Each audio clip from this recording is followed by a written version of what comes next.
딸이 평양으로 끌려간 날, 저는 역 플랫폼에 주저앉아 일어나지 못했습니다. 16살 회령에서 가장 예쁘다던 제 딸 은별이었어요. 예술단 선발이라고 했지만 저는 그게 무엇을 뜻하는지 알고 있었죠. 거부하면 가족 전체가 끝이라는 것도요. 딸이 떠난 다음 달부터 집 앞에 쌀과 고기가 놓이기 시작했습니다. 마을 사람들은 축하한다고 했어요. 저는 그 쌀을 한 톨도 먹지 못했습니다. 대신 모았어요. 한 톨 한 톨 딸을 되찾을 돈으로 바꾸기 위해서였죠. 보이부 간부에게 뇌물을 건넸고 위조 여행증으로 평양까지 갔습니다. 하지만 딸이 있는 곳은 담장 너머로 들여다볼 수조차 없는 세계였어요. 그리고 결국 저는 딸을 두고 혼자 두만강을 건너야 했습니다. 지금부터 그 이야기를 시작하겠습니다. 평양의 가다를 찾아주셔서 감사합니다. 구독과 좋아요는 자유를 향해 위험을 감수한 탈북민에게 힘이 됩니다. 그럼 이야기 시작합니다. 함경북도 회령의 겨울은 사람을 시험하는 계절이었습니다. 1997년 고난의 행군이라 불리던 그 시절, 저는 41살이었어요.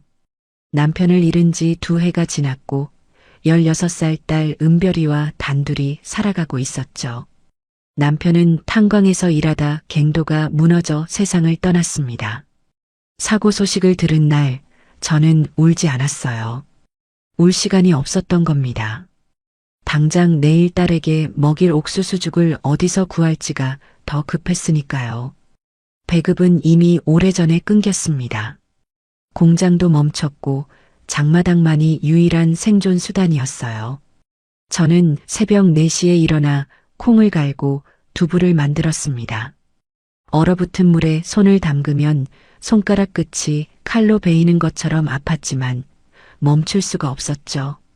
두부 한 모를 팔면 옥수수 한 줌을 살 수 있었고 그 옥수수 한 줌이 저와 은별이의 하루였던 겁니다. 장마당 한 구석에 자리를 펴고 앉으면 옆자리 아주머니들이 혀를 찼어요. 그 고운 손으로 언제까지 두부를 만들 거냐고요. 저는 웃기만 했습니다. 고운 손은 이미 갈라지고 터져서 피가 배어나오고 있었으니까요. 은별이는 그런 저를 볼 때마다 장마당에 나가겠다고 했어요. 학교를 그만두고 엄마를 돕겠다고요. 저는 단 한 번도 허락하지 않았습니다. 은별이만큼은 배워야 한다고, 공부를 해야 한다고 매번 돌려보냈어요. 사실 그건 교육에 대한 믿음 때문만은 아니었습니다. 장마당은 위험한 곳이었어요. 단속대가 수시로 들이닥쳤고 젊은 여자들은 온갖 눈길에 시달려야 했죠. 무엇보다 은별이는 너무 예뻤습니다. 회령 사람들이라면 누구나 알았어요. 김순옥의 딸, 그 고운 얼굴에 은별이를요. 은별이의 얼굴은 저를 닮지 않았습니다. 남편을 닮았어요.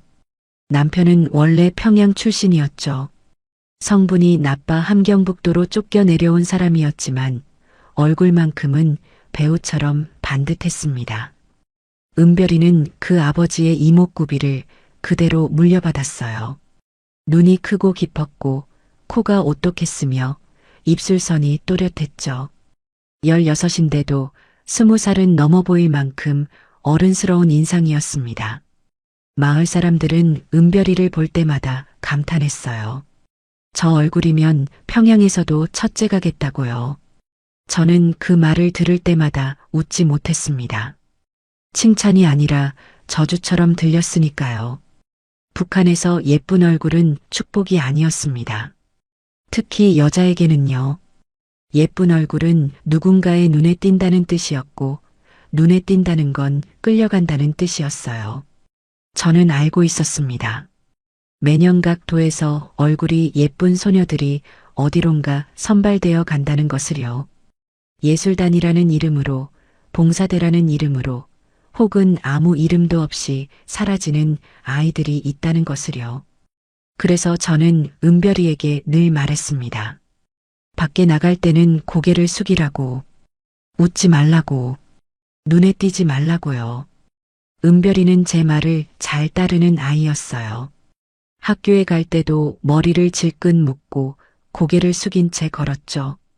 하지만 고개를 숙인다고 해서 그 얼굴이 감춰지는 건 아니었습니다. 회령시 인민위원회에서 일하는 한 간부가 은별이를 눈여겨보고 있다는 소문이 돌기 시작했어요. 저는 그 소문을 들은 날 밤 잠을 이루지 못했습니다. 딸의 얼굴을 바꿀 수 없다면 이 마을을 떠나야 하는 건 아닌지 그런 불가능한 생각까지 했던 겁니다. 그의 겨울은 유난히 길었습니다. 영하 30도를 오르내리는 추위에 장마당 좌판 위의 두부가 돌덩이처럼 얼어붙었어요. 하루 종일 앉아 있어도 두부 서너 모를 팔기 어려운 날이 계속되었죠. 굽는 날이 늘었고 은별이의 볼이 점점 꺼져갔습니다. 그래도 은별이는 불평 한마디 하지 않았어요. 오히려 저에게 자기 몫의 옥수수죽을 밀어주곤 했죠. 엄마가 쓰러지면 나도 끝이라며 웃던 그 아이의 얼굴을 저는 지금도 잊지 못합니다. 그 웃음 뒤에 얼마나 큰 두려움이 숨어 있었는지 그때는 몰랐던 겁니다. 1998년 봄이 오기 직전이었습니다. 아직 눈이 녹지 않은 3월의 어느 아침, 인민반장 리옥순이 우리 집 문을 두드렸어요. 리옥순은 50대 여자로 입이 험하기로 유명했지만 그날따라 목소리가 이상하게 조심스러웠습니다. 순옥동무, 잠깐 이야기 좀 하자고 하더군요. 저는 직감적으로 무언가 잘못되었다는 걸 알았습니다. 인민반장이 저렇게 조용한 목소리를 낼 때는 좋은 소식이 아니었으니까요. 리옥수는 방 안으로 들어오더니 한참을 뜸을 들였어요. 차를 내오라는 것도 아니고 그렇다고 볼일을 바로 말하는 것도 아니었죠. 벽에 걸린 지도자 초상화를 한번 올려다보더니 한숨을 쉬었습니다. 그리고 말했어요. 은별이가 중앙예술단 선발 명단에 올랐다고요. 시인민위원회에서 직접 내려온 통보였습니다. 중앙예술단. 그 네 글자를 듣는 순간 제 머릿속이 하얘졌습니다. 다리에 힘이 풀려 주저앉을 뻔했지만 간신히 버텼어요. 리옥순의 얼굴을 보니 그녀도 알고 있었던 겁니다. 예술단이라는 이름 뒤에 무엇이 있는지를요. 회령에서도 몇 년에 한 번씩 얼굴이 예쁜 소녀들이 예술단 선발이라는 명목으로 평양에 올라갔습니다. 그 아이들 중 돌아온 아이는 단 한 명도 없었어요. 가족들에게는 특별 배급이 내려왔고 그 배급을 받는 가족들은 절대로 딸의 안부를 물을 수 없었죠. 저는 리옥순에게 물었습니다. 거부할 수 있느냐고요. 리옥순은 고개를 저었어요. 그녀의 눈에 순간 연민 같은 것이 스쳤지만 곧 사라졌습니다. 이건 당의 결정이라고 영광으로 알라고 그렇게 말하더군요. 하지만 그 목소리에는 영광이라는 단어와 전혀 어울리지 않는 떨림이 있었어요. 리옥순도 딸이 있는 여자였으니까요. 리옥순이 떠난 뒤 저는 한참을 그 자리에 서 있었습니다. 다리가 움직이지 않았어요. 머릿속에서는 수천 가지 생각이 동시에 몰려왔지만 하나도 정리되지 않았죠. 딸을 데리고 도망칠까? 어디로 간다는 말인가? 국경을 넘을까? 돈도 없이, 연줄도 없이 어떻게 해? 그리고 무엇보다 도망치다 잡히면 은별이도 저도 정치범 수용소에 끌려간다는 걸 알고 있었습니다. 거부할 수도 도망칠 수도 숨을 수도 없었어요. 은별이가 학교에서 돌아왔을 때 저는 아무 말도 하지 못했습니다. 은별이는 제 얼굴을 보더니 무슨 일이 있느냐고 물었어요. 저는 아무것도 아니라고 좀 피곤해서 그렇다고 둘러댔죠. 하지만 은별이는 느끼고 있었을 겁니다. 엄마의 얼굴에서 무언가가 무너져 내리고 있다는 것을요. 그날 밤 은별이는 제 옆에 누워 제 손을 꼭 잡았어요. 아무 말 없이요. 그 작고 따뜻한 손이 제 손을 감싸고 있었는데 저는 그 온기가 영원하지 않을 거라는 걸 알면서도 손을 놓을 수가 없었습니다. 며칠 뒤 시인민위원회에서 공식 통보가 내려왔습니다. 은별이의 신체 검사 날짜와 평양 출발 일정이 적힌 서류였어요. 서류에는 조선노동당 중앙위원회 오가라는 직인이 찍혀 있었습니다. 오가. 그 번호를 본 순간 제 심장이 멈추는 것 같았어요. 장마당에서 귀를 기울이면 들을 수 있는 소문들, 그 소문의 중심에 항상 있던 번호가 바로 오가였던 겁니다. 예술단이 아니었습니다. 처음부터 예술단 같은 건 없었어요. 은별이에게 말해야 했습니다. 하지만 무슨 말을 한단 말입니까? 16살 딸에게 내가 끌려가는 곳이 어떤 곳인지 어떻게 설명할 수 있었겠어요. 저는 그날부터 매일 밤 은별이가 잠든 뒤에 소리 없이 울었습니다. 이불을 입에 물고 울었어요. 딸이 깨면 안 되니까요. 엄마의 울음소리를 들으면 은별이가 무서워할 테니까요. 저는 세상에서 가장 무력한 어머니였습니다. 딸을 지킬 수도, 딸에게 진실을 말할 수도, 이 나라에서 벗어날 수도 없는 그저 울기만 하는 어머니였던 겁니다. 출발 날짜가 정해진 뒤 저에게 주어진 시간은 열흘이었습니다. 열흘. 딸과 함께할 수 있는 마지막 열흘을요. 저는 그 열흘 동안 평소와 똑같이 행동하려 했어요. 새벽에 일어나 두부를 만들고 장마당에 나가 팔고 저녁에 돌아와 은별이와 밥을 먹었죠. 달라진 건 아무것도 없는 것처럼 굴었습니다. 하지만 모든 것이 달라져 있었어요. 은별이가 밥을 먹는 모습을 볼 때마다 이 아이가 밥을 먹는 걸 며칠이나 더 볼 수 있을까 하는 생각이 목구멍까지 차올랐으니까요. 은별이에게는 평양중앙예술단에 선발되었다고만 말했습니다. 노래와 춤을 배우게 될 거라고, 평양에서 좋은 것 많이 먹고 좋은 옷 입게 될 거라고요. 은별이는 반신반의하는 표정이었어요. 엄마, 진짜 좋은 거 맞아요? 하고 물었죠. 저는 고개를 끄덕이면서 웃어야 했습니다. 제 인생에서 가장 힘든 미소였어요. 얼굴 근육이 제 뜻대로 움직이지 않았습니다. 출발 전날 밤 은별이의 짐을 싸면서 저는 딸의 옷가지를 하나하나 접었어요. 낡은 속옷, 기운 양말, 빛바랜 블라우스, 하나도 남에게 보여줄 만한 것이 없었습니다. 그래도 깨끗이 빨아서 반듯하게 개어 넣었어요. 딸이 평양에서 이 옷들을 꺼내 입을 일은 없겠지만 그래도 엄마가 정성껏 접어준 옷이 가방 속에 있다는 것만으로 조금은 덜 외로울 거라고 생각했던 겁니다. 옷 사이에 제 머리카락 한 올을 몰래 넣었어요.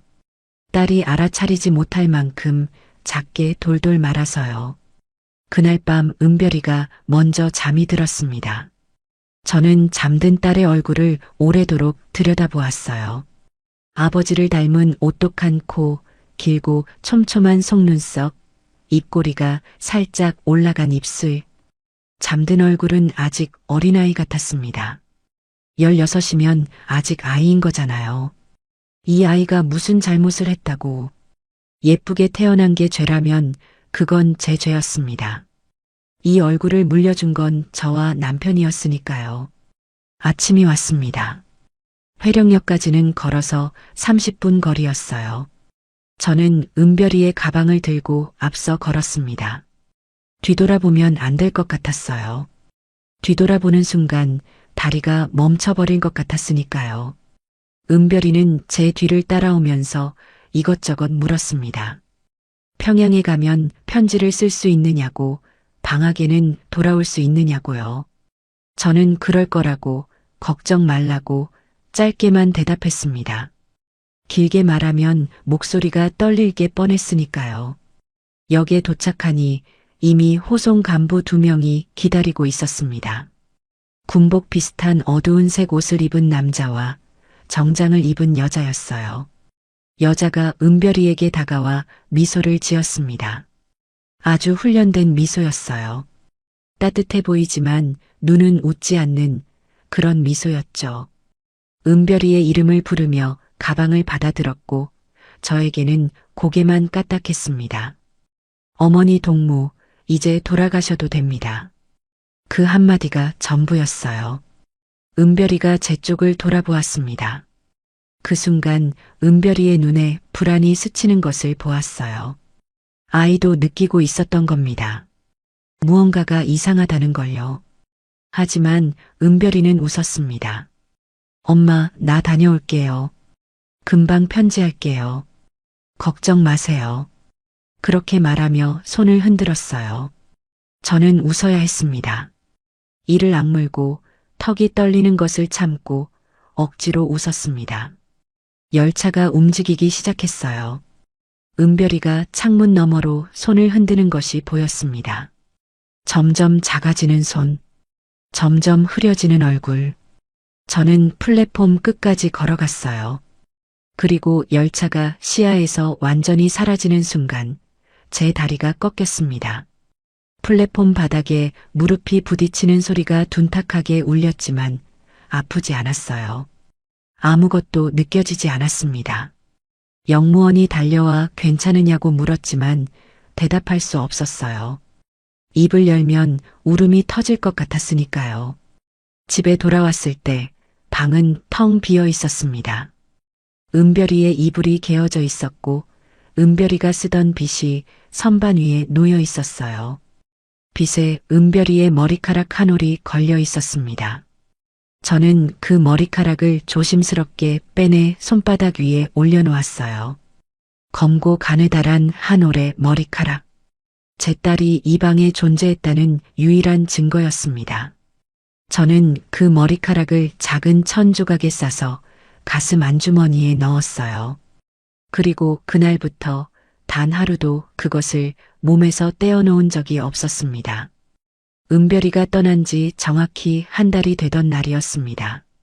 아침에 문을 열었더니 현관 앞에 마대자루 하나와 종이 상자가 놓여 있었어요. 마대자루 안에는 하얀 쌀이, 상자 안에는 식용유 한 병과 종이에 쌓인 돼지고기가 들어 있었습니다. 어디서 온 건지 묻지 않아도 알 수 있었어요. 딸의 대가였으니까요. 고난의 행군 한복판에서 하얀 쌀을 보는 건 거의 기적에 가까운 일이었습니다. 회령 사람들 대부분이 옥수수죽이나 풀뿌리로 끼니를 때우던 시절이었어요. 고기는 말할 것도 없었죠. 명절에도 구경하기 어려운 돼지고기가 매달 집 앞에 놓이기 시작한 겁니다. 인민반장 리옥순이 제일 먼저 알아챘어요. 순옥 동무집에서 고기 냄새가 난다고 무슨 복이 터졌느냐고 물었습니다. 저는 아무 말도 하지 못했어요. 소문은 금방 퍼졌습니다.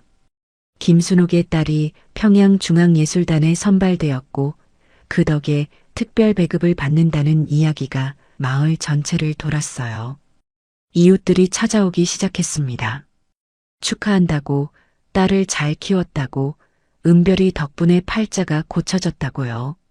어떤 사람은 제 손을 잡고 부러워했고 어떤 사람은 자기 딸도 예술단에 보내고 싶다고 했습니다. 저는 웃어야 했어요. 감사하다고 고개를 숙여야 했죠. 그렇게 하지 않으면 의심을 살 테니까요. 하지만 저는 그 쌀을 먹을 수가 없었습니다. 밥솥에 쌀을 넣고 물을 붓는데 손이 떨렸어요. 불을 지피는데 구역질이 올라왔죠. 이 쌀 한 톨 한 톨이 은별이의 무엇으로 바뀐 건지 생각하면 목구멍으로 아무것도 넘어가지 않았습니다. 첫 번째 배급을 받은 날 저는 밥을 짓다가 결국 부엌 바닥에 주저앉아 소리 없이 울었어요. 쌀이 아니라 딸의 살덩이를 만지는 것 같았습니다. 그때부터 저는 배급쌀을 한 톨도 먹지 않기로 했습니다. 옥수수죽으로 끼니를 때우면서 쌀과 기름과 고기는 전부 따로 모았어요. 처음에는 명확한 계획이 있었던 건 아니었습니다. 그냥 먹을 수가 없었을 뿐이에요. 하지만 시간이 지나면서 생각이 바뀌었죠. 이 배급품을 돈으로 바꾸면 딸을 되찾는데 쓸 수 있지 않을까? 그 생각이 처음 떠오른 건 배급을 받기 시작한 지 2달째 되던 날이었습니다. 장마당에서 쌀을 되파는 건 위험한 일이었어요. 특별 배급품을 거래하다 걸리면 큰일이었죠. 하지만 저는 더 이상 두려운 것이 없었습니다. 딸을 이미 빼앗긴 마당에 감옥이 뭐가 무섭겠어요. 저는 장마당 뒷골목에서 믿을 만한 거강꾼을 찾았습니다. 쌀을 주면 북한 원으로, 다시 원을 중국 위안화로 바꿔주는 사람이었어요. 환율은 형편없었지만 상관없었습니다. 한 푼이라도 모아야 했으니까요. 매달 배급이 올 때마다 저는 같은 일을 반복했습니다.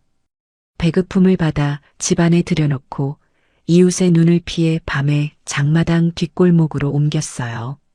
그리고 돈으로 바꿨죠. 5달이 지나자 제법 적지 않은 돈이 모였습니다. 하지만 이 돈으로 뭘 어떻게 해야 하는지는 아직 감을 잡지 못하고 있었어요. 딸이 어디에 있는지, 어떤 상태인지, 살아는 있는지조차 확인할 길이 없었으니까요. 밤마다 은별이의 얼굴이 떠올랐습니다. 역에서 손을 흔들던 모습, 금방 편지할게요 라고 말하던 목소리가 귓가에 맴돌았어요. 편지는 오지 않았습니다. 1달이 지나도 2달이 지나도 5달이 지나도 단 한 장의 편지도 오지 않았죠. 저는 알고 있었습니다.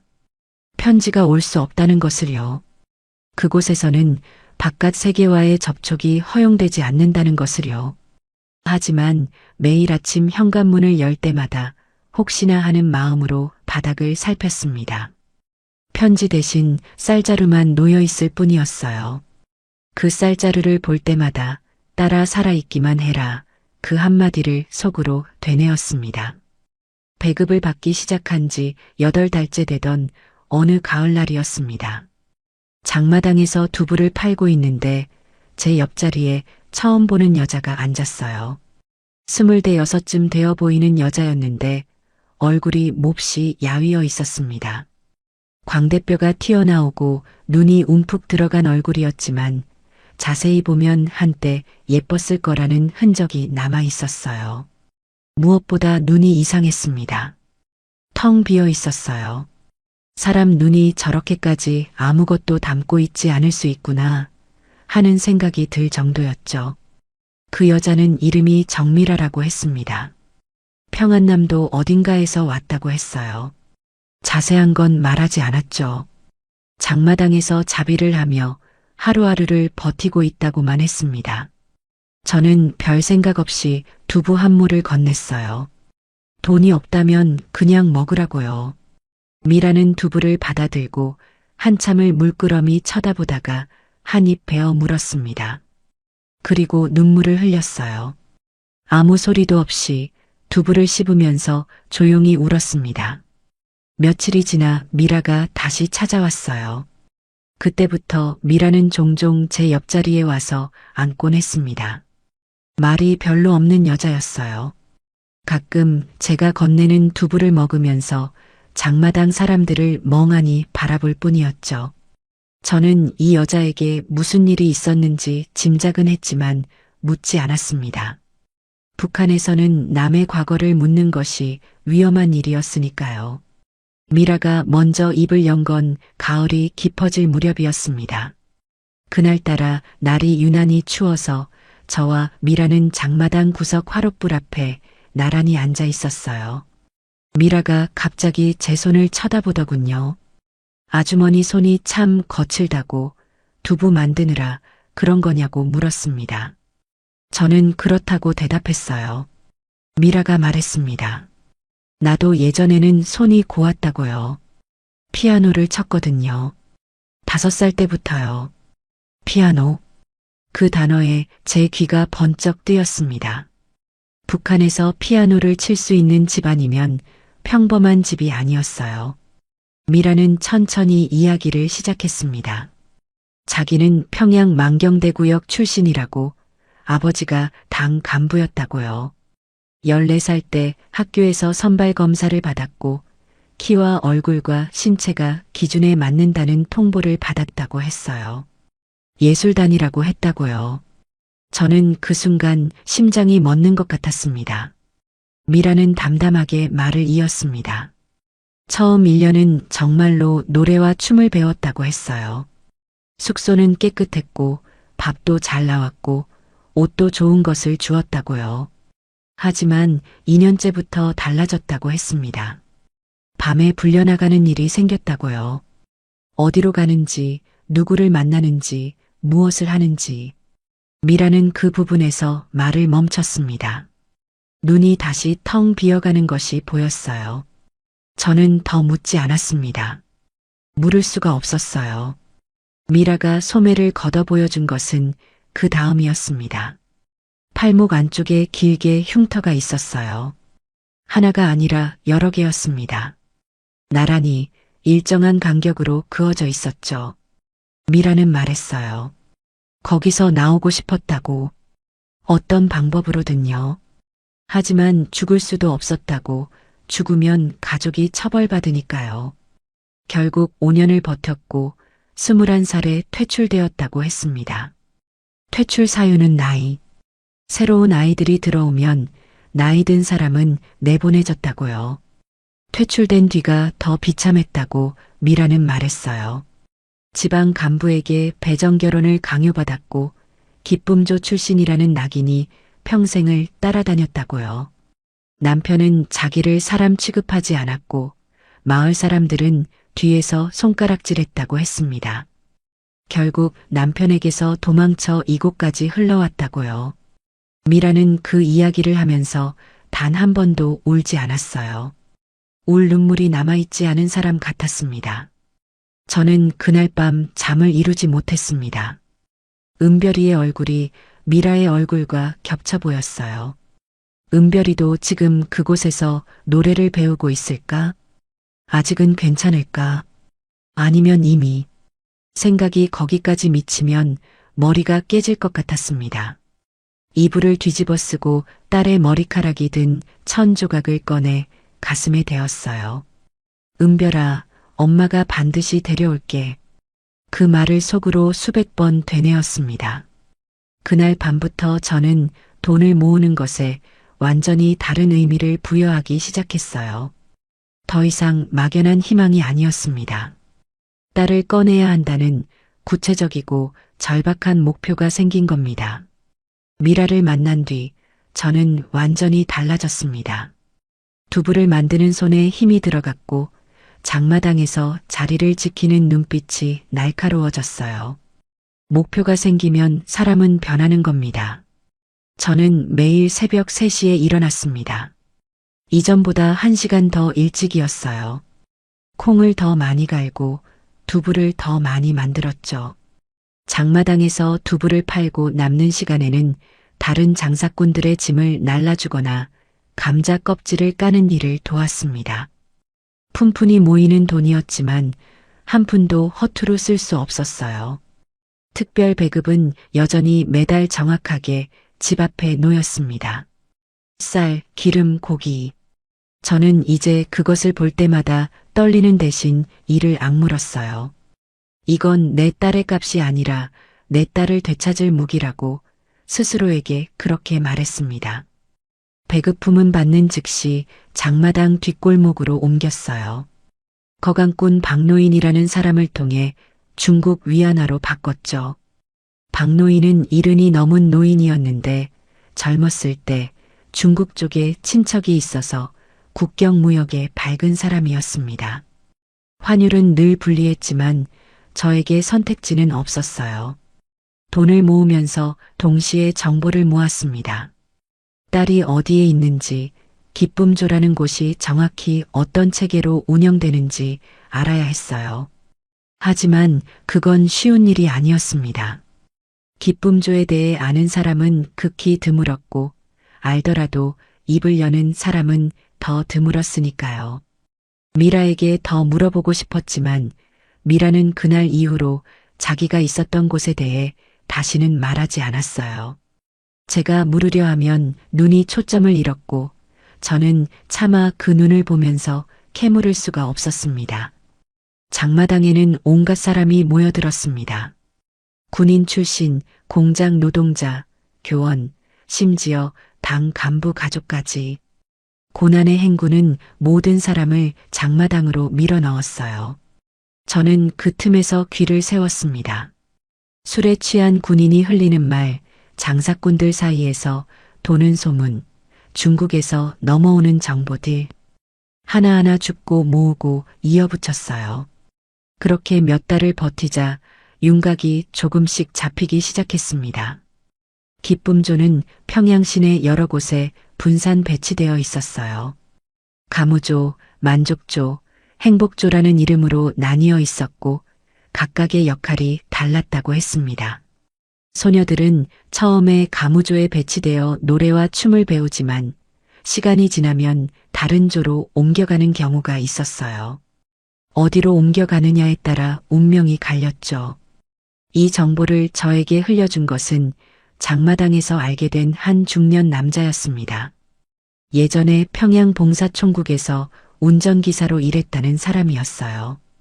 그는 술값으로 제가 건넨 돈을 받고서야 입을 열었습니다. 운전기사는 말했어요. 기쁨조 소녀들이 있는 곳은 특별경비구역이라서 일반인은 접근 자체가 불가능하다고요. 담장이 3중이고 보위부 경비대가 24시간 지키고 있으며 출입 차량도 매번 검문을 받는다고 했습니다.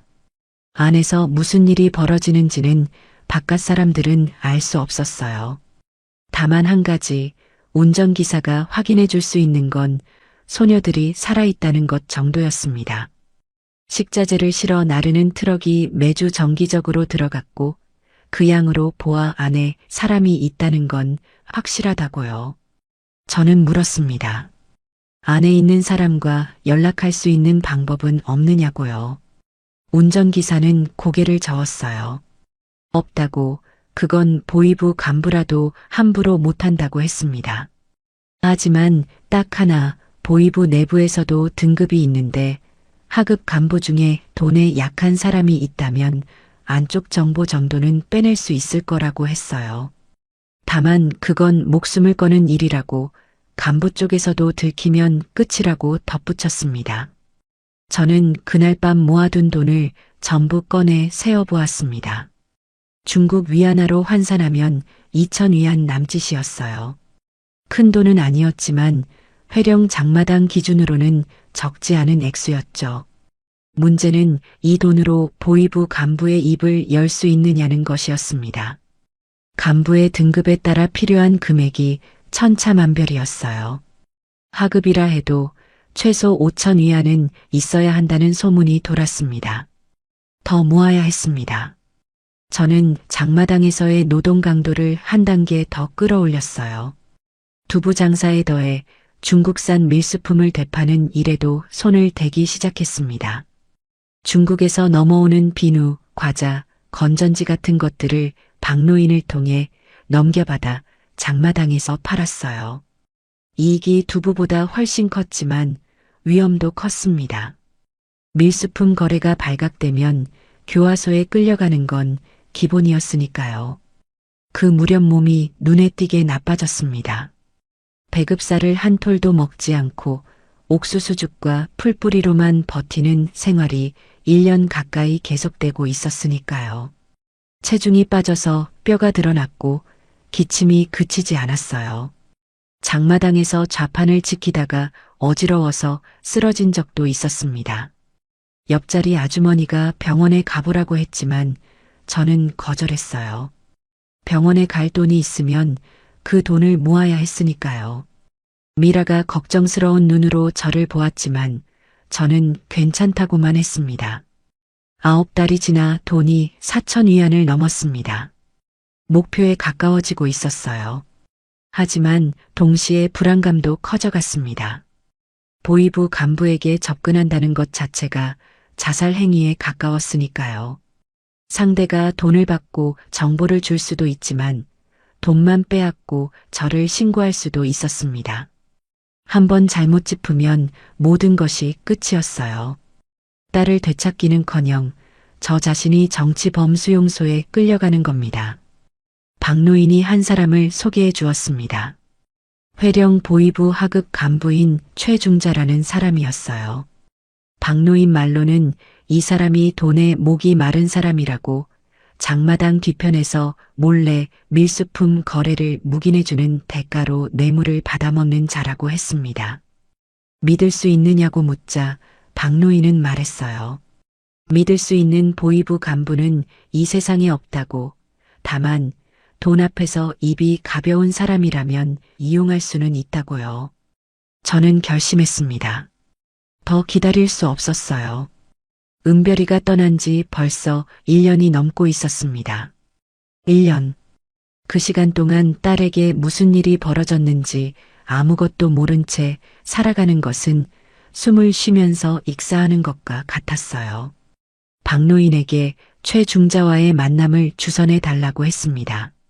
박노인은 한참을 저를 쳐다보더니 고개를 끄덕였어요.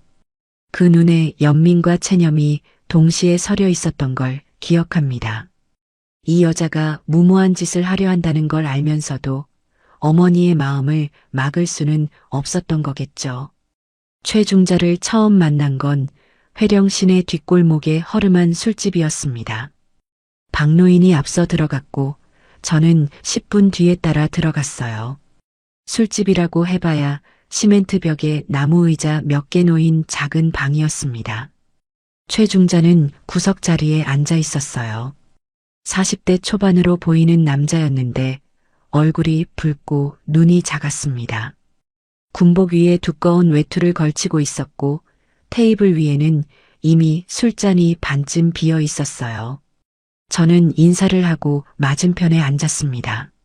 심장이 귀에서 뛸 정도로 긴장되었지만 겉으로는 최대한 침착한 척했어요. 박노인이 술을 한 잔 더 시키며 분위기를 풀었습니다.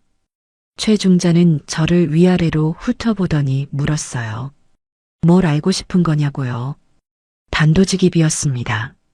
뇌물을 주고 정보를 사는 일에 익숙한 사람의 태도였어요. 저는 봉투를 꺼냈습니다. 안에 2,000위안을 넣어두었어요. 전 재산의 절반이었습니다. 나머지 절반은 만약을 대비해 남겨둔 것이었죠. 봉투를 테이블 위로 밀며 말했습니다. 제 딸이 작년에 중앙예술단 선발로 평양에 갔다고. 이름은 김은별이고 16살이라고요. 지금 어디에 있는지 어떤 상태인지 알고 싶다고 했습니다. 최중자는 봉투를 열어보지도 않고 두께만 손가락으로 가늠했어요. 그러더니 코웃음을 쳤습니다. 이것 가지고는 안 된다고, 최소 5배는 있어야 한다고 했어요. 저는 속이 무너졌지만 내색하지 않았습니다. 이게 지금 제가 가진 전부라고, 더 구할 수 있으면 더 가져오겠다고 했어요. 최중자는 술을 한 모금 마시더니 한참을 생각하는 듯 했습니다. 그가 다시 입을 연 건 긴 침묵 뒤였습니다. 자기가 직접 확인할 수 있는 건 아니지만 평양 쪽에 아는 사람이 있다고 했어요. 오가 관련 업무를 보는 하급 참모인데 그 사람을 통하면 명단 정도는 확인할 수 있을 거라고요. 다만 시간이 걸린다고, 그리고 결과를 보장할 수는 없다고 했습니다. 저는 2,000위안을 그 자리에 두고 기다리겠다고 했어요. 최중자는 봉투를 외투 안쪽으로 넣으며 말했습니다. 한 달 뒤에 같은 자리에서 만나자고요. 한 달. 그 한 달이 1년보다 길었습니다. 매일 밤 잠을 이루지 못했어요. 최중자가 돈만 먹고 사라지면 어쩌나, 아니면 저를 보이부에 신고하면 어쩌나, 온갖 최악의 상상이 머릿속을 돌았습니다. 장마당에 나가서도 제대로 장사를 할 수 없었어요. 자꾸 뒤를 돌아보게 되었고 누군가 저를 따라오는 것 같은 느낌이 들었습니다. 미라가 요즘 왜 그러느냐고 물었지만 저는 아무 말도 할 수 없었어요. 이건 미라까지 위험에 빠뜨릴 수 있는 일이었으니까요. 정확히 한 달 뒤 같은 술집, 같은 자리에서 최중자를 만났습니다. 그는 이전보다 표정이 묘했어요. 술을 마시며 저를 한참 쳐다보더니 말했습니다. 김은별이라는 이름을 확인했다고요. 제 심장이 벌떡 뛰었습니다. 현재 평양 모처에서 가무조에 배치되어 있으며 건강한 상태라고 했어요. 그 한마디가 전부였습니다. 저는 더 물었습니다. 정확히 어디 있느냐고, 연락할 방법은 없느냐고, 만날 수는 없느냐고요. 최 중자는 고개를 저었어요. 여기까지가 한계라고, 더 알려면 그건 목숨값이라고 했습니다. 자기도 이 이상은 위험하다고, 다시는 이런 부탁을 하지 말라고요. 그리고 덧붙였습니다. 어머니 동무 딸이 가무조에 있다는 건 그나마 다행인 거라고. 다른 조로 넘어가면 그때는 정말 답이 없다고요. 그 말의 의미를 저는 너무나 잘 알고 있었습니다. 미라에게서 이미 들었으니까요. 가무조는 그나마 노래와 춤을 하는 곳이었고 만족조나 행복조로 넘어가면 그때부터는 사람으로서의 존엄을 완전히 잃는 곳이었어요. 은별이가 아직 가무조에 있다는 건 아직은 버틸 수 있는 곳에 있다는 뜻이었습니다. 하지만 얼마나 더 그곳에 있을 수 있을지는 아무도 알 수 없었어요. 술집을 나온 뒤 저는 골목에 서서 한참을 울었습니다. 안도감과 절망이 동시에 밀려왔어요. 딸이 살아있다는 것, 그것만으로도 감사해야 했지만 딸이 그곳에 갇혀 있다는 사실은 칼로 가슴을 도려내는 것보다 아팠습니다. 건강하다는 한마디, 그 한마디가 제 마음을 살리면서 동시에 죽이고 있었어요. 건강하게 그곳에서 무엇을 하고 있는 건지 생각하면 미칠 것 같았습니다. 저는 골목벽에 이마를 대고 딸의 이름을 불렀어요. 은별아, 은별아, 엄마가 반드시 꺼내줄게. 그 말을 되뇌는 것 외에 제가 할 수 있는 일은 아무것도 없었습니다. 보이부 간부의 입에서 딸이 살아있다는 말을 들은 뒤 저는 더 이상 가만히 있을 수가 없었습니다. 돈을 모아 누군가에게 맡기고 기다리는 것으로는 부족했어요. 직접 가야 했습니다. 평양에 가서 딸이 있는 곳을 내 눈으로 확인해야 했어요. 무모하다는 것은 알고 있었습니다. 함경북도 사람이 평양에 간다는 것 자체가 거의 불가능한 일이었으니까요. 북한에서 다른 지역으로 이동하려면 여행 증명서가 필요했습니다. 특히 평양은 특별시였어요. 일반 여행증으로는 갈 수 없었고 출장증이나 특별 허가가 있어야 했죠. 저 같은 장마당 두부 장수가 평양 출장증을 받을 수 있는 방법은 당연히 없었습니다. 합법적인 방법이 없다면 불법적인 방법을 찾아야 했어요. 박노인에게 상의했습니다. 박노인은 처음에 미쳤다고 했어요. 위조 서류로 평양에 갔다가 걸리면 그 즉시 정치범 수용 소행이라고 딸을 구하겠다는 건 고사하고 본인 목숨부터 잃을 거라고요. 저는 알고 있다고 했습니다. 그래도 가야 한다고요. 박노인은 한숨을 쉬더니 사람을 한 명 알고 있다고 했어요. 청진에 위조 문서를 만드는 사람이 있는데 돈만 충분하면 출장증도 만들 수 있다고요. 남은 돈을 거의 전부 쏟아야 했습니다. 위조 출장증 한 장에 3,000위안이었어요. 제가 모은 돈의 대부분이었죠. 하지만 주저하지 않았습니다. 이틀 뒤 박노인이 청진에서 돌아왔고 제 손에 가짜 출장증이 쥐어졌어요. 함경북도 무역관리국 소속 김순자라는 이름의 출장증이었습니다. 평양 소재 중앙무역지도국에 서류를 전달하러 간다는 명목이었죠. 사진은 제 얼굴이었지만 이름과 소속은 전부 가짜였어요. 평양행 열차를 타는 날 아침 저는 거울 앞에 섰습니다. 장마당에서 구한 검은 양복 상의를 입고 머리를 단정하게 빗었어요. 무역관리국 직원처럼 보여야 했으니까요. 거울 속의 제 얼굴은 몇 년 사이에 10년은 늙어 보였습니다. 볼이 꺼지고 눈 밑에 짙은 그림자가 내려앉아 있었어요. 하지만 눈빛만은 살아 있었습니다. 딸을 향한 눈빛이었죠. 회령역에서 평양행 열차에 올라탔을 때 다리가 후들거렸습니다. 검문이 2번 있었어요. 첫 번째는 회령역을 출발할 때, 두 번째는 함흥역을 지날 때였죠. 보안원이 출장증을 들여다보았고 저는 준비한 대로 침착하게 대답했습니다. 무역관리국 소속이라고 중앙무역지도국에 서류를 전달하러 간다고요. 보안원은 출장증을 앞뒤로 뒤적이더니 돌려주었어요. 심장이 입 밖으로 튀어나올 것 같았지만 표정 하나 흐트러뜨리지 않았습니다. 열차 안에서 창밖을 바라보며 이 나라가 얼마나 넓은지 처음으로 실감했어요. 회령에서 평양까지는 열차로 꼬박 하루가 넘게 걸렸습니다. 차창 너머로 산과 들판이 끝없이 이어졌고 역마다 사람들이 타고 내렸어요. 모두들 지쳐 보였습니다. 이 넓은 땅 어딘가에 제 딸이 갇혀 있다는 사실이 비현실적으로 느껴졌어요. 기차가 달리는 내내 은별이의 얼굴을 떠올렸습니다. 역에서 손을 흔들던 그 모습이 자꾸만 겹쳐 보였어요. 평양에 도착한 것은 이틀째 되는 날 아침이었습니다. 평양역에서 내리는 순간 회령과는 완전히 다른 세계가 펼쳐졌어요. 깨끗한 도로, 높은 건물, 질서정연하게 걸어가는 사람들. 하지만 저는 그 풍경을 즐길 겨를이 없었습니다. 최중자에게서 들은 정보는 은별이가 평양 모처에 있다는 것뿐이었어요.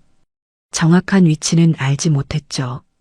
오가 관련 시설이 평양 시내 여러 곳에 분산되어 있다는 것만 알고 있었을 뿐이었습니다.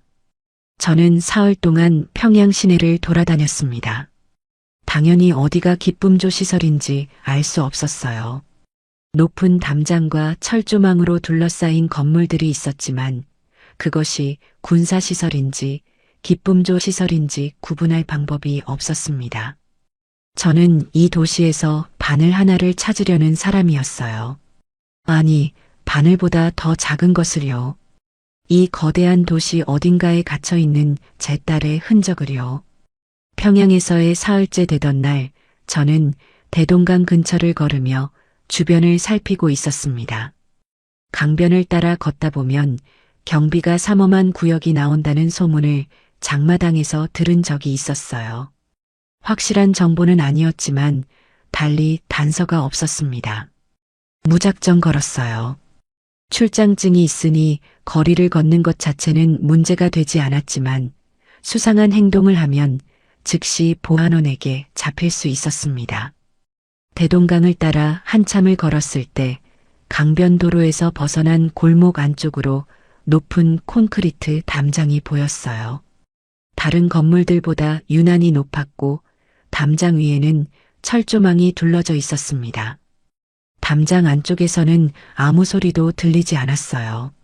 하지만 담장 바깥에 초소가 있었고 군복을 입은 경비병이 서 있는 것이 보였습니다. 보통 건물에는 저런 경비가 서지 않았어요.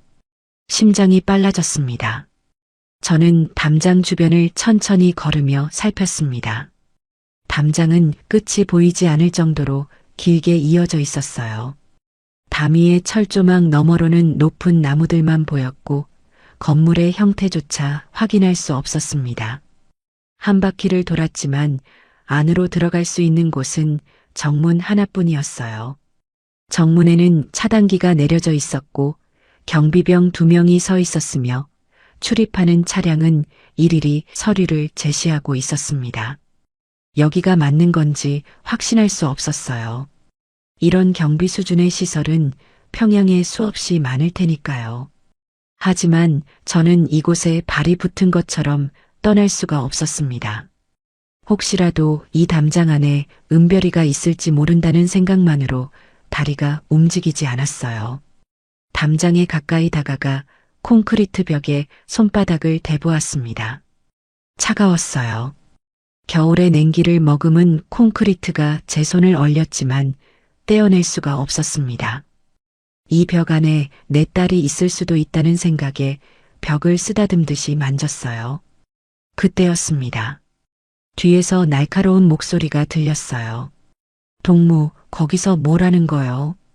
돌아보니 군복을 입은 보안원이 서 있었습니다. 저는 순간적으로 온몸이 얼어붙었어요. 하지만 곧바로 준비해둔 대로 대답했습니다. 길을 잃었다고 중앙무역지도국을 찾아가는데 방향을 모르겠다고요. 출장증을 꺼내 보여주었습니다. 보안원은 출장증을 한참 들여다보더니 이쪽은 민간인이 올 곳이 아니라고 큰 길로 나가서 왼쪽으로 가라고 했어요. 저는 고개를 숙이고 발걸음을 옮겼습니다. 등 뒤에서 보안원의 시선이 느껴졌어요. 걸음을 빨리 하고 싶었지만 참았습니다.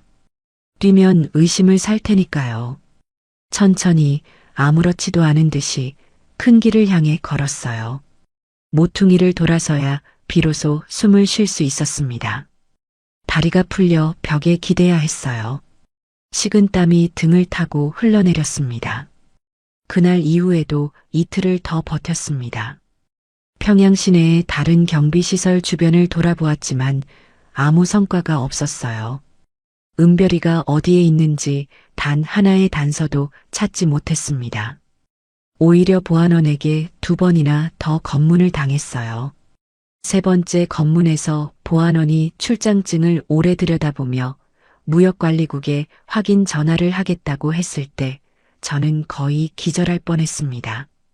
다행히 전화기가 연결되지 않아 그냥 보내주었지만 다음번에는 확인이 될 수도 있었어요. 더 이상 평양에 머무르는 것은 자살 행위였습니다. 출장증의 유효기간도 이틀밖에 남지 않았어요. 저는 눈물을 삼키며 평양역으로 향했습니다. 역으로 가는 길에 마지막으로 그 높은 담장을 멀리서 한번 돌아보았어요. 담장 위로 겨울 하늘이 낯빛으로 내려앉아 있었습니다. 은별아, 엄마가 왔었어. 바로 거기까지 갔었어.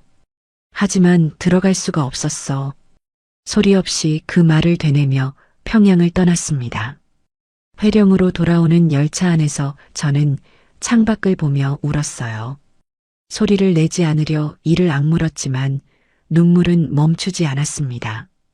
옆자리에 앉은 사람이 이상하게 쳐다보았지만 신경 쓸 겨를이 없었어요.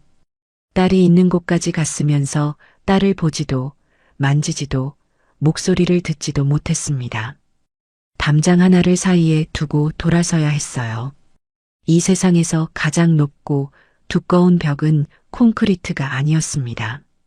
그 벽을 넘을 수 없는 어머니의 무력함, 그것이 진짜 벽이었어요. 평양에서 돌아온 뒤 일주일쯤 지났을 때 첫 번째 이상한 일이 벌어졌습니다. 매달 정확하게 놓이던 특별 배급이 그달에는 오지 않았어요. 하루, 이틀, 사흘을 기다렸지만 현관 앞은 비어 있었습니다. 한 달을 꼬박 기다렸지만 배급은 끝내 오지 않았어요. 그 다음 달에도요. 배급이 끊겼다는 건 2가지 가능성을 의미했습니다. 하나는 제 평양 방문이 발각되어 문제가 생긴 것이고 다른 하나는 은별이에게 무슨 일이 생긴 것이었어요. 어느 쪽이든 좋은 소식이 아니었습니다. 저는 공포에 사로잡혔지만 내색할 수 없었어요. 주변 사람들에게 약한 모습을 보이면 의심을 살 수 있었으니까요. 2번째 이상한 일은 그로부터 열흘 뒤에 시작되었습니다. 장마당에 나가면 누군가가 저를 따라다니는 느낌이 들었어요. 처음에는 지나친 걱정이라고 생각했습니다. 평양에서의 긴장이 아직 풀리지 않아서 그런 거라고요. 하지만 며칠이 지나면서 확신이 생겼어요. 항상 같은 남자가 제가 가는 곳마다 나타났습니다. 30 중반쯤 되어 보이는 짧은 머리에 검은 외투를 입은 남자였어요. 장마당에서 두부를 팔 때도 멀찌감치 서서 저를 지켜보았고 집에 돌아가는 길에도 뒤를 따랐습니다. 보이부 감시였습니다. 의심의 여지가 없었어요. 평양 방문이 발각된 거라고 생각했습니다. 위조 출장증으로 평양에 갔다는 것이 들통난 건지 아니면 담장 근처를 어슬렁거린 것이 보고된 건지 알 수 없었지만 어쨌든 저는 감시 대상이 된 겁니다. 최중자에게 연락해서 상황을 알아보고 싶었지만 그럴 수 없었어요. 감시당하는 상태에서 보이부 간부를 만나면 둘 다 끝이었으니까요. 박노인에게도 접근할 수 없었습니다.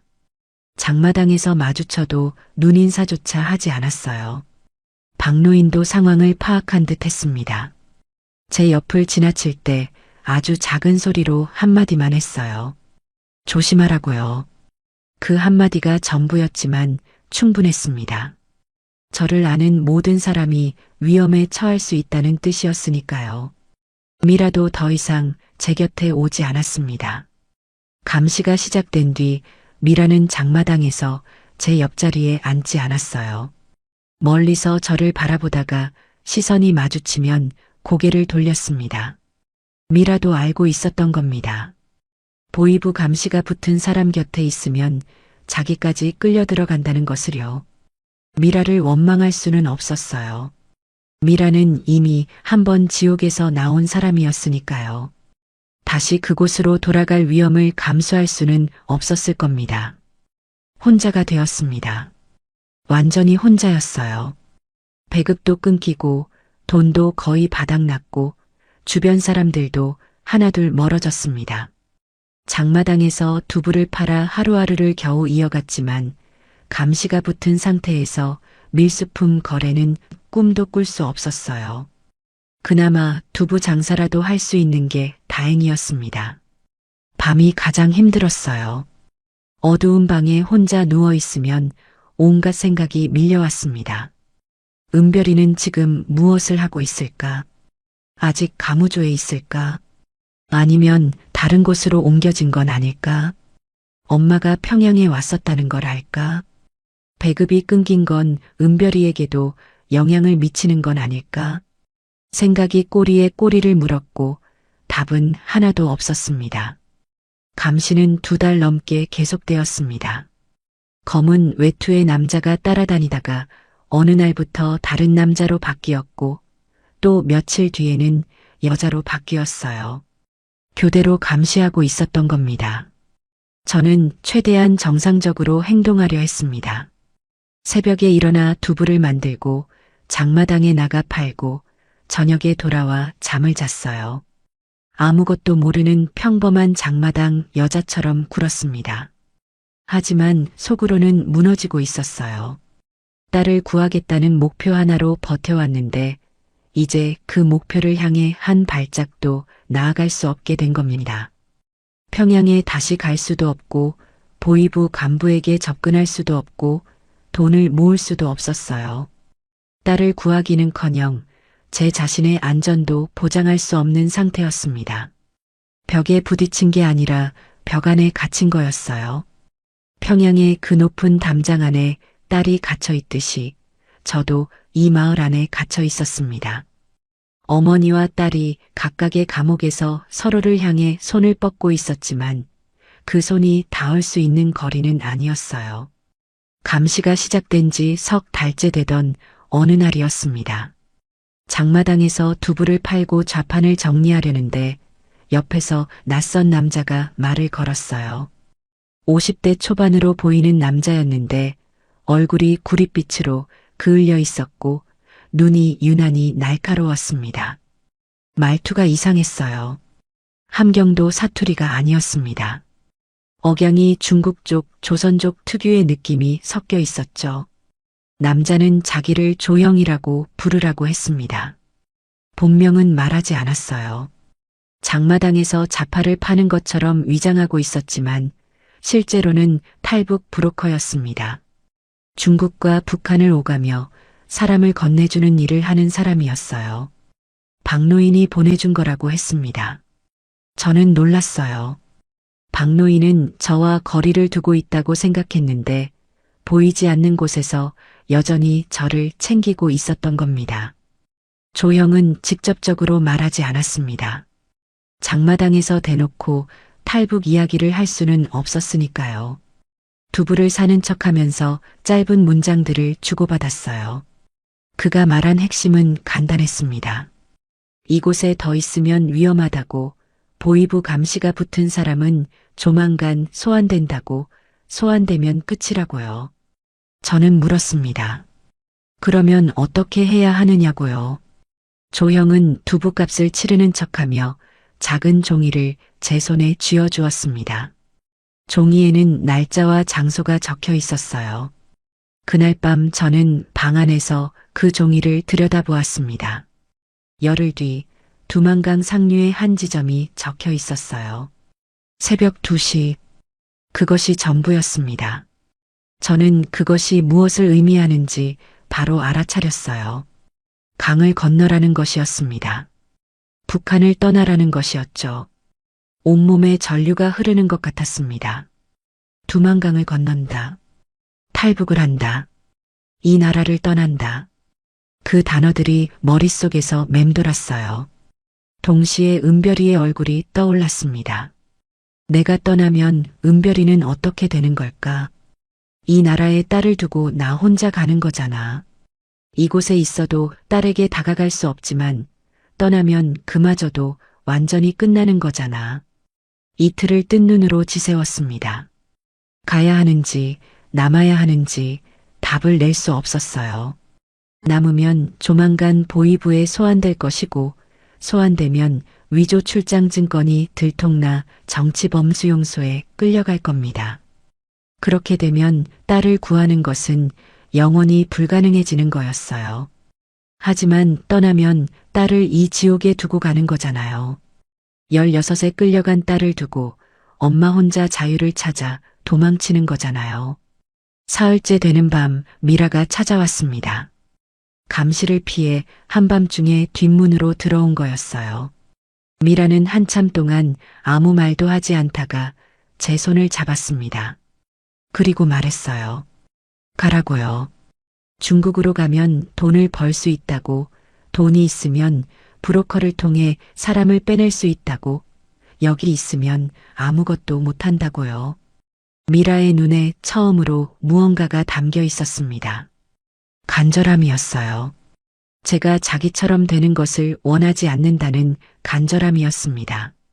미라가 말을 이었어요. 기쁨조에서 사람을 빼내는 건 일반 탈북과 차원이 다르다고, 엄청난 돈이 필요하다고, 그 돈은 북한 안에서는 절대 모을 수 없다고 했습니다. 중국에 가면 공장에서 일해도 한 달에 몇천 위안씩 벌 수 있다고, 1년만 일하면 딸을 꺼낼 수 있는 돈을 만들 수 있다고요. 저는 미라의 얼굴을 바라보았습니다. 그 텅 비었던 눈에 불빛 같은 것이 일렁이고 있었어요. 미라는 제 안에서 자신이 하지 못한 일을 보고 있었던 거겠죠. 미라에게는 되돌아가 구해줄 누군가가 없었으니까요. 그날 밤 저는 결심했습니다. 떠나기로요. 은별이를 두고 가는 것이 아니라 은별이를 데려오기 위해 먼저 가는 것이라고 스스로에게 말했어요. 이곳에 남아서 수용소에 끌려가면 모든 것이 끝이지만 중국에 가면 한 줄기 가능성이라도 있다고요. 딸을 버리는 게 아니라 딸을 향해 다른 길을 찾는 거라고 그렇게 자신을 설득했습니다. 하지만 가슴 한가운데에 박힌 돌덩이는 사라지지 않았어요. 어떤 논리로도 녹일 수 없는 죄책감이 거기 있었습니다. 남은 열흘 동안 저는 조용히 준비했습니다. 짐이라 할 것도 없었어요. 남은 돈 몇백 위안과 옷 한 벌, 그리고 은별이의 어린 시절 사진 한 장이 전부였습니다. 사진은 은별이가 10살 때 찍은 거였어요. 학교 앞에서 웃고 있는 사진이었죠. 그 사진을 비닐에 싸서 속옷 안쪽에 넣었습니다. 무슨 일이 있어도 이것만은 잃어버리면 안 되었으니까요. 출발 전날 밤 방 안을 한 바퀴 둘러보았습니다. 은별이와 함께 살던 이 좁고 낡은 방이 제 삶의 전부였어요. 벽에 걸린 지도자, 초상화, 금이 간 창문, 기름때가 낀 부엌. 남편과 살았고 은별이를 키웠고 두부를 만들었던 이 방을 이제 떠나는 거였습니다. 은별이의 빚이 아직 선반 위에 놓여 있었어요. 가져갈까 하다가 그만두었습니다. 빚은 여기 두고 가겠다고, 딸이 돌아오면 쓸 수 있게 하겠다고, 그런 미련한 생각을 했어요. 돌아오지 못할 수도 있다는 건 생각하지 않으려 했습니다. 약속된 날이 왔습니다. 저녁부터 눈이 내리기 시작했어요. 함경북도의 겨울밤은 인간이 견딜 수 있는 한계를 시험하는 것 같았습니다. 영하 25도. 바람이 살을 애는 듯 불었고 눈은 옆으로 날렸어요. 저는 밤 11시에 집을 나섰습니다. 약속 장소까지는 걸어서 3시간 거리였어요. 보이부 감시원이 자정이면 교대한다는 것을 알고 있었습니다. 교대 시간에 빈틈을 노린 거였죠. 어둠 속을 걸었습니다. 손전등은 쓸 수 없었어요. 빛은 곧 발각을 의미했으니까요. 달빛의 의지에 길을 더듬었습니다.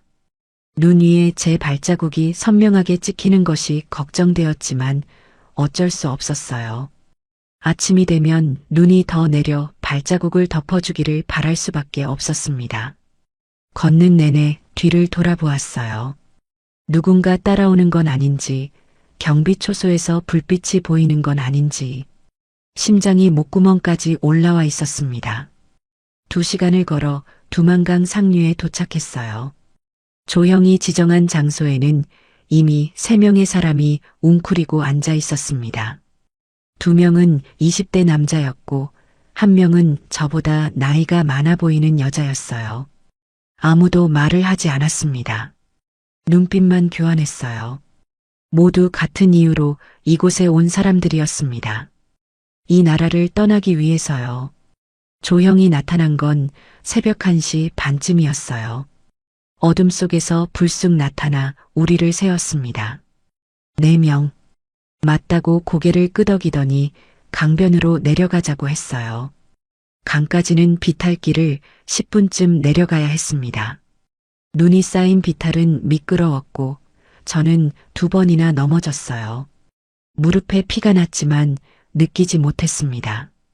추위가 모든 감각을 마비시키고 있었으니까요. 강변에 도착했을 때 두만강은 완전히 얼어있지 않았습니다.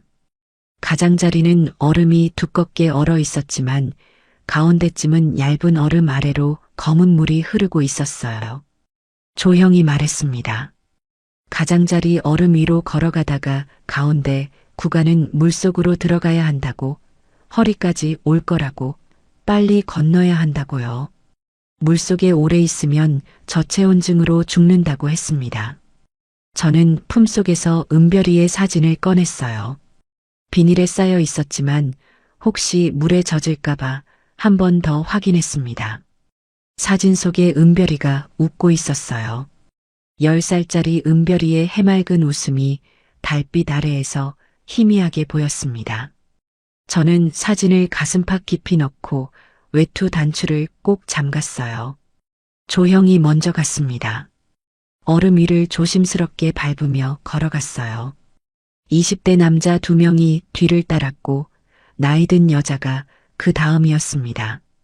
저는 맨 마지막이었어요. 얼음 위에 첫 발을 디딘 순간 뼈를 타고 냉기가 올라왔습니다. 얼음이 삐걱거리는 소리가 나서 심장이 쪼그라들었어요. 한 발 한 발 천천히 나아갔습니다. 가운데 구간에 도달했을 때 얼음이 깨지면서 발이 물속으로 빠졌습니다.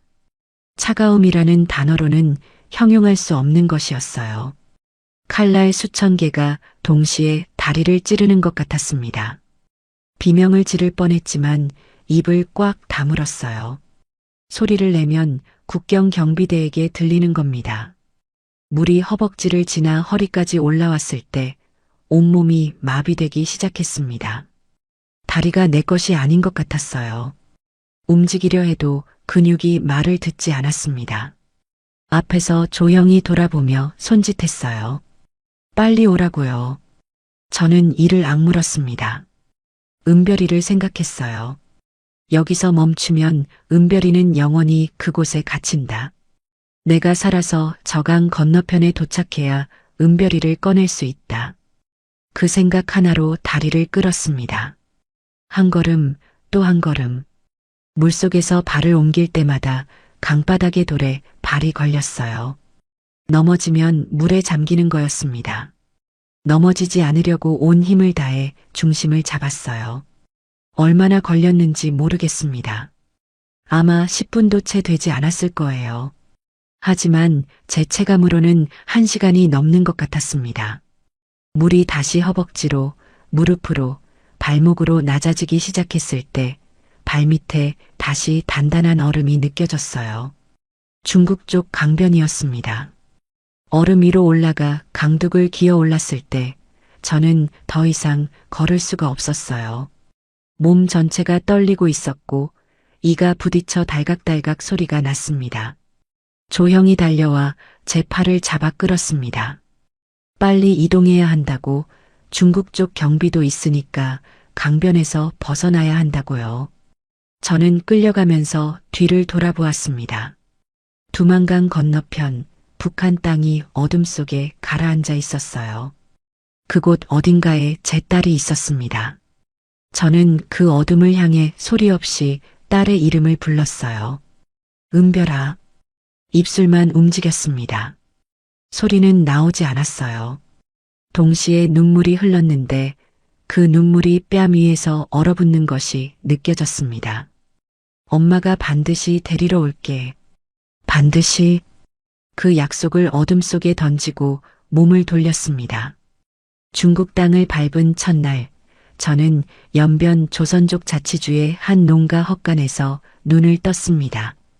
조형이 미리 마련해둔 은신처였어요. 허름한 헛간이었지만 집더미 위에 이불이 깔려 있었고 따뜻한 죽 한 그릇이 놓여 있었습니다. 그 죽을 한 숟갈 떠먹는 순간 몸 전체가 무너지듯 울음이 터졌어요. 북한에서 마지막으로 먹은 것이 찬 옥수수죽이었는데 따뜻한 음식이 뱃속으로 들어가자 긴장이 한꺼번에 풀려버린 겁니다. 하루를 쉬고 나서 조형이 상황을 설명해 주었습니다. 중국에서는 불법 체류자 신분이라 잡히면 즉시 북한으로 강제 송환된다고 했어요. 그러니 절대로 공안에게 걸리면 안 된다고, 신분증 없이 살아야 한다고 했습니다. 일할 수 있는 곳을 알아봐 주겠지만 임금이 정상보다 훨씬 적을 거라고, 불법 체류자를 고용하는 곳은 그만큼 착취한다고요. 저는 상관없다고 했습니다. 돈을 벌 수만 있다면 어떤 일이든 하겠다고요. 조형이 소개해준 첫 번째 일자리는 연변의 한 조선족 식당이었습니다. 설거지와 주방 자비를 하는 자리였어요. 하루에 14시간을 일하고 한 달에 1200위안을 받았습니다. 중국 사람이라면 그 돈에 그 일을 하지 않을 거라고 주인이 대놓고 말했어요. 하지만 저에게는 선택지가 없었습니다. 1200위안이면 1년에 14,000위안. 기쁨조에서 사람을 빼내려면 최소 5만 위안이 필요하다고 조형이 말했으니 3년 넘게 한 푼도 쓰지 않고 모아야 하는 금액이었어요. 식당에서의 하루는 지옥 같았습니다. 새벽 5시에 일어나 채소를 씻고 아침 장사부터 밤 11시까지 쉬지 않고 일했어요. 기름때 묻은 접시를 수백 개씩 닦았고 무거운 냄비를 옮기다 손목을 다친 적도 있었습니다. 허리가 끊어질 것 같은 통증은 매일 밤 잠자리에 누워서야 느껴졌어요. 하지만 불평하지 않았습니다. 이 고통 한 시간 한 시간이 은별이에게 가는 길이라고 생각했으니까요. 식당 주인 아주머니는 저를 불쌍하게 여기면서도 철저하게 부려먹었습니다. 탈북자라는 약점을 알고 있었으니까요. 제가 싫다고 하면 다른 사람을 구하겠다고, 공안에 신고할 수도 있다고 은근히 협박했어요. 저는 아무 말도 하지 않았습니다. 어떤 모욕이든 참을 수 있었어요. 은별이가 겪고 있을 것에 비하면 이 정도는 아무것도 아니었으니까요. 석 달이 지나 식당을 그만두고 공장으로 옮겼습니다. 산둥성의 한 의류 공장이었어요. 조형의 소개로 들어간 곳이었는데 월급이 2,000위안이었습니다. 식당보다 나았지만 일은 더 고되었어요. 재봉틀 앞에 하루 16시간씩 앉아 옷을 꿰맸습니다. 등이 구부러지고 눈이 침침해졌지만 멈출 수 없었어요. 한 달에 2,000위안이면 1년에 24,000위안. 2년이면 5만 위안에 근접하는 돈이었습니다. 공장 기숙사에서 잠을 잘 때면 매일 밤 은별이의 사진을 꺼내 보았습니다. 비닐에 쌓인 사진은 두만강을 건널 때 약간 물에 젖었지만 은별이의 얼굴은 또렷했어요. 10살짜리 은별이의 웃는 얼굴. 지금 은별이는 18이 되었을 겁니다. 2년 사이에 얼마나 변했을까? 아직도 이렇게 웃을 수 있을까? 아니면 미라처럼 텅 빈 눈을 하고 있을까?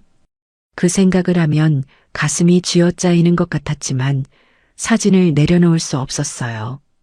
이것만이 제가 은별이와 연결되어 있다는 유일한 증거였으니까요. 돈이 모이면서 동시에 브로커를 수소문했습니다. 조형에게 기쁨조에서 사람을 빼낼 수 있는 브로커를 찾아달라고 부탁했어요. 조형은 쉽지 않다고 했습니다. 일반 탈북은 두만강 근처 주민을 빼내는 거라 루트가 있지만 평양 내부, 그것도 5가 관할 시설에서 사람을 빼내는 건 완전히 다른 차원의 일이라고요.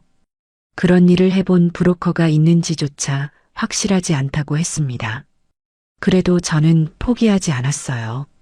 조형을 통해 또 공장에서 만난 다른 탈북자들을 통해 연주를 이어갔습니다.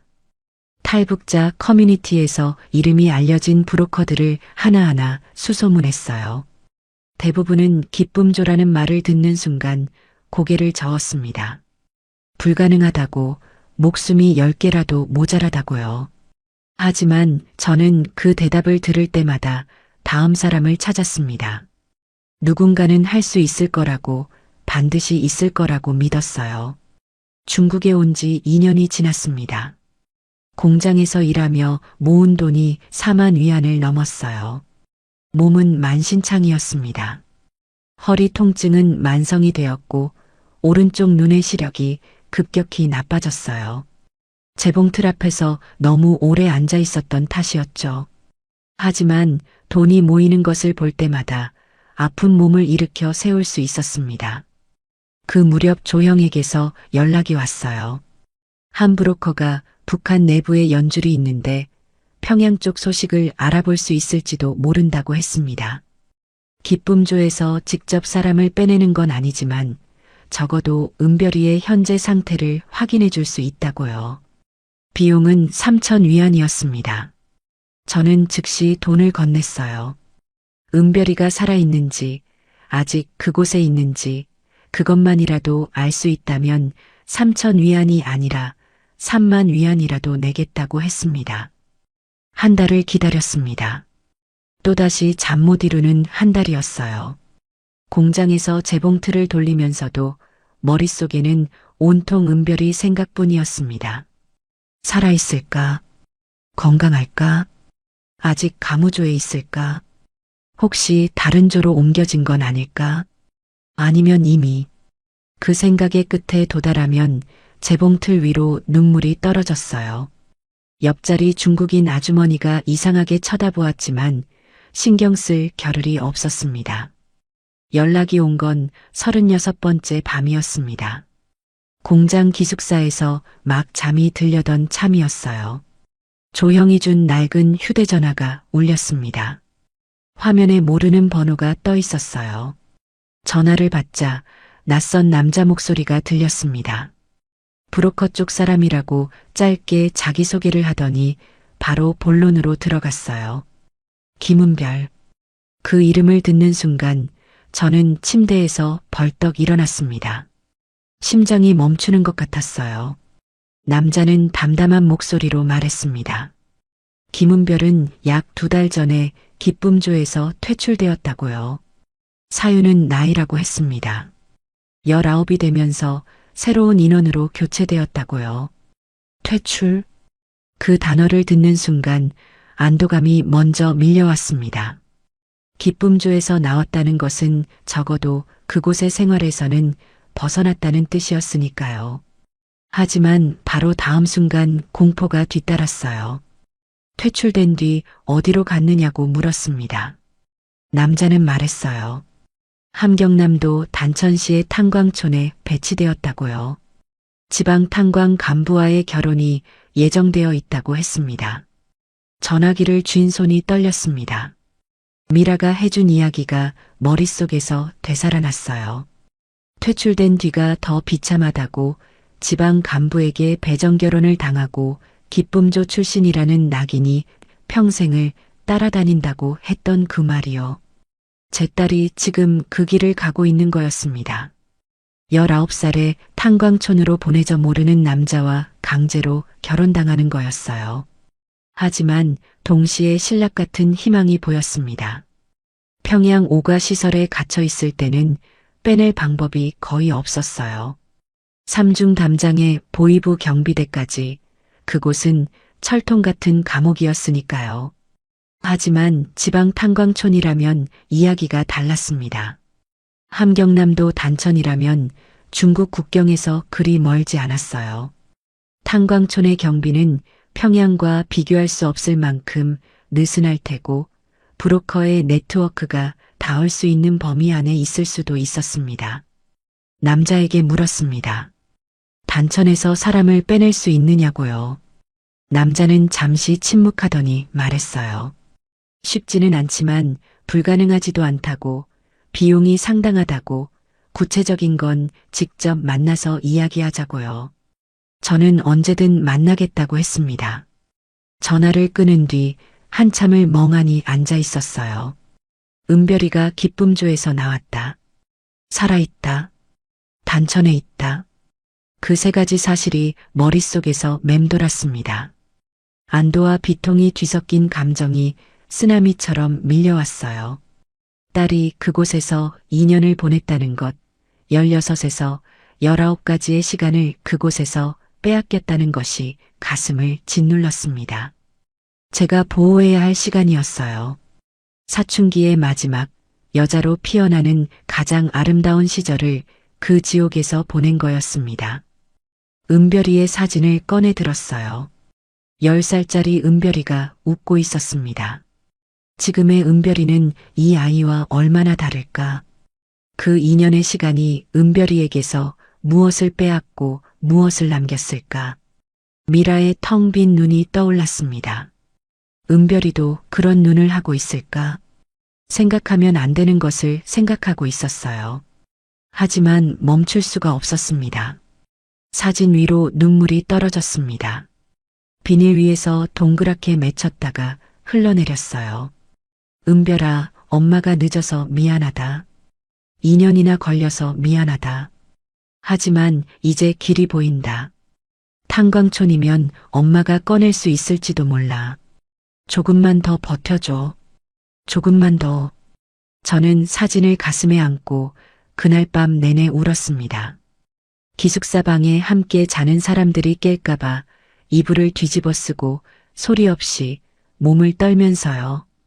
브로커와 만난 건 그로부터 일주일 뒤였습니다. 산둥성의 한 작은 도시에서 조형과 함께 만났어요. 브로커는 40대 중반의 조선족 남자였는데 이름은 알려주지 않았습니다. 다만 자기가 지난 10년간 200명 넘는 탈북자를 빼냈다고 했어요.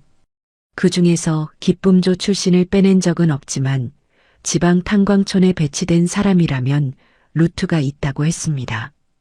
비용은 6만 위안이었습니다. 제가 가진 4만 위안으로는 2만 위안이 부족했어요. 브로커는 나머지 2만 위안을 마련하면 시작하겠다고 했습니다. 저는 반드시 구하겠다고 했어요. 어떻게 구할지는 아직 모르겠지만 무슨 일이든 하겠다고요. 브로커는 고개를 끄덕이며 기다리겠다고 했습니다. 다만 빨리 해야 한다고, 은별이가 탄광촌 간부와 결혼하기 전에 빼내야 의미가 있다고요. 결혼하면 감시가 더 붙고 이동이 제한되어 빼내기가 훨씬 어려워진다고 했습니다. 공장으로 돌아온 뒤 저는 하루 노동 시간을 18시간으로 늘렸습니다. 정규 시간 외에 야간 특근까지 자원했어요. 잠을 4시간으로 줄였습니다. 몸이 버틸 수 있는 한계까지 밀어붙였어요. 한 달에 3천 위안을 벌 수 있다면 7개월이면 2만 위안을 채울 수 있었습니다. 하지만 7개월이 너무 길었어요. 그 사이에 은별이가 결혼당하면 모든 것이 물거품이 되는 거였으니까요. 조형이 다른 방법을 제안했습니다. 한국에 먼저 들어가면 정착 지원금을 받을 수 있다고, 그 돈으로 나머지를 채울 수 있다고요. 한국까지 가는 루트도 자기가 만들어줄 수 있다고 했습니다. 중국에서 동남아를 거쳐 한국으로 가는 길이었어요. 시간이 걸리지만 가장 확실한 방법이라고 했습니다. 저는 고민했습니다. 한국에 가면 돈을 마련할 수 있지만 그만큼 시간이 더 걸려요. 하지만 중국에서 2만 위안을 더 모으려면 어차피 7개월 이상이 필요했고, 그 사이에 공안에 잡혀 강제 송환될 위험도 있었습니다. 한국에 정착하면 합법적인 신분을 얻을 수 있고 더 안정적으로 은별이를 꺼낼 준비를 할 수 있었어요. 한국행을 결심했습니다. 조형의 루트를 따라 중국 남부로 이동했고 라오스와 태국을 거치는 긴 여정을 시작했어요. 그 여정의 이야기는 또 하나의 긴 이야기가 되겠지만 여기서 다 말할 수는 없습니다. 다만 한 가지, 그 모든 길 위에서 저는 단 하루도 은별이를 잊은 적이 없었다는 것만 말씀드리겠습니다. 밀림을 걸을 때도, 배를 탈 때도, 낯선 나라의 수용소에서 기다릴 때도 가슴팍의 사진을 만지며 딸의 이름을 불렀어요. 한국에 도착한 것은 두만강을 건넌 지 2년 반이 지난 뒤였습니다. 인천공항에 내리는 순간 다리가 풀려 주저앉았어요. 이 나라의 공기는 달랐습니다. 숨을 쉴 수 있었어요. 자유롭게 걸을 수 있었고 아무도 저를 감시하지 않았습니다. 하지만 기쁘지 않았어요. 자유는 혼자만의 것이었으니까요. 은별이는 아직 자유롭지 못했습니다. 정착 지원금을 받고 작은 방을 구했습니다. 방에 짐을 풀자마자 조형에게 연락했어요. 브로커에게 나머지 2만 위안을 보낼 준비가 되었다고, 은별이를 빼내달라고요. 조형은 알겠다고 브로커에게 전달하겠다고 했습니다. 그리고 한마디를 덧붙였어요. 시간이 좀 걸릴 수 있다고, 인내심을 가지라고요. 지금 저는 서울 외곽의 작은 임대 아파트에 살고 있습니다. 낮에는 식당에서 일하고 밤에는 이 방에서 전화기를 들여다보며 기다려요. 브로커에게서 연락이 오기를요. 은별이가 무사히 빠져나왔다는 소식이 오기를요. 매일 밤 창문 너머 북쪽 하늘을 바라봅니다. 서울에서는 북한이 보이지 않아요. 하지만 저는 압니다. 저 하늘 너머 어딘가에 제 딸이 있다는 것을요. 은별이의 사진은 지금도 제 가슴팍에 있습니다. 두만강 물에 젖고 동남아의 열기에 바래고 모서리가 닳아 흐릿해졌지만 은별이의 웃음은 여전히 또렷해요. 10살짜리 은별이는 아직도 그 사진 속에서 웃고 있습니다. 지금의 은별이는 21살이 되었을 거예요. 더 이상 이 사진 속의 아이가 아니겠죠. 하지만 제 눈에는 여전히 회령학교 앞에서 웃던 그 아이로 보여요. 은별이에게 하고 싶은 말은 수천 가지이지만 만약 지금 딸을 만난다면 한마디만 하겠습니다. 미안하다고요. 엄마가 너무 늦었다고요. 엄마가 더 강했으면, 더 용감했으면, 더 빨리 방법을 찾았으면 너를 그곳에서 더 일찍 꺼낼 수 있었을 거라고요. 하지만 포기한 적은 단 한 번도 없었다고, 숨을 쉬는 매 순간 너를 생각했다고, 그것만은 꼭 말하고 싶습니다. 이 이야기는 아직 끝나지 않았습니다. 저는 오늘도 기다리고 있어요. 전화기를 손에서 놓지 않고 브로커의 연락을 기다리고 있습니다. 딸이 두만강을 건너는 날, 제가 그랬던 것처럼 차가운 물을 헤치고 이쪽으로 오는 날, 저는 그 강변에 서 있을 겁니다. 이번에는 놓지 않겠습니다. 회령역 플랫폼에서 놓았던 그 손을 이번에는 절대로 놓지 않을 거예요.